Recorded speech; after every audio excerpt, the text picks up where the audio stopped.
Jose Martí, Cuba. Jose Martí, the pain of imprisonment and the suffering of Lino Figueredo.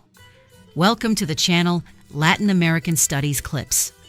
Today we are going to explore one of the most moving moments in the life of Jose Martí, his experience in prison and how he captured it in his essay, The Political Prisoner in Cuba, paying special attention to the emotional impact of witnessing the suffering of Lino Figueredo, a young boy imprisoned by the Spanish powers that governed Cuba. To understand the intensity of this moment, we must situate ourselves in a historical context. During the 19th century, Cuba was a colony of Spain, marked by repression, censorship, and a lack of freedoms. Those who defended independence were harshly punished. Martí, at only 16 years old, was arrested for his independence ideas and sentenced to forced labor in the quarries of San Lázaro, where he endured hunger, illness, physical punishment, and constant humiliation. However, beyond his own suffering, there was something that marked him even more profoundly. In his essay, The Political Prisoner in Cuba, Martí not only describes events, but also conveys emotions, anguish, helplessness, and a deep sadness at what he witnessed. One of the most heartbreaking episodes was his encounter with Lino Figueredo, a political prisoner who was only 12 years old. Martí does not see him simply as another inmate. He sees him as the embodiment of an unbearable injustice. As he observes him, Martí experiences an intense mix of feelings. First, a deep compassion. Seeing a child in such conditions is morally unbearable for him, and Figueredo's fragility contrasts sharply with the severity of the punishment he receives. But that compassion quickly transforms into indignation. Martí feels rage at a system that is capable of punishing a child as if he were a dangerous criminal. Injustice ceases to be abstract and becomes personal, visible, impossible to ignore. There is also a feeling of helplessness. Martí is there, suffering too, unable to help, unable to change what is happening before his eyes. This inability to intervene intensifies his emotional pain.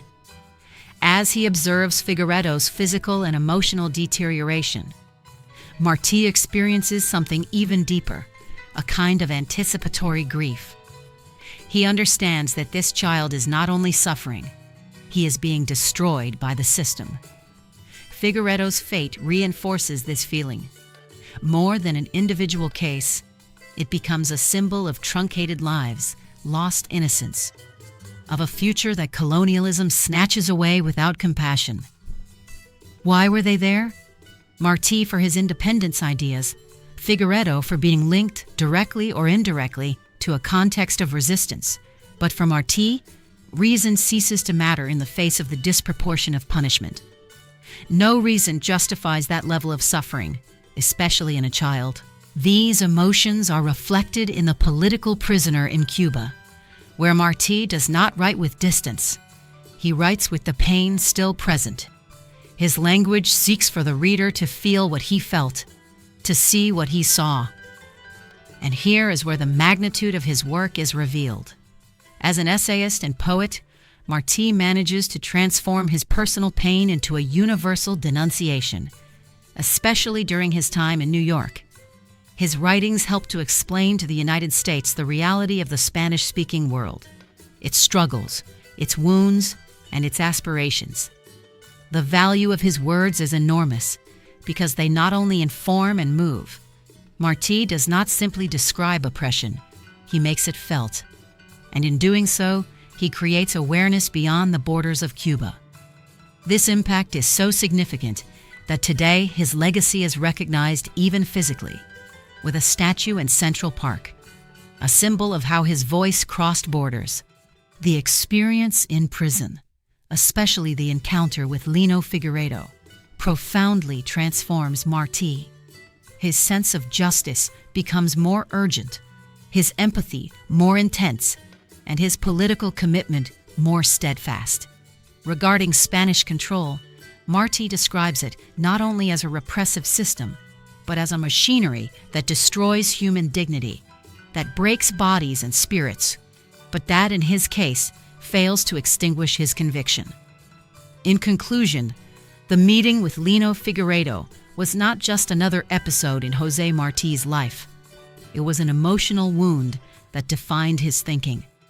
Through the political prisoner in Cuba, Martí transforms that pain into words, and those words into awareness. His legacy reminds us that understanding injustice is not enough. We must feel it, and from that feeling, act to do what is right and just to improve the journey of life for everyone.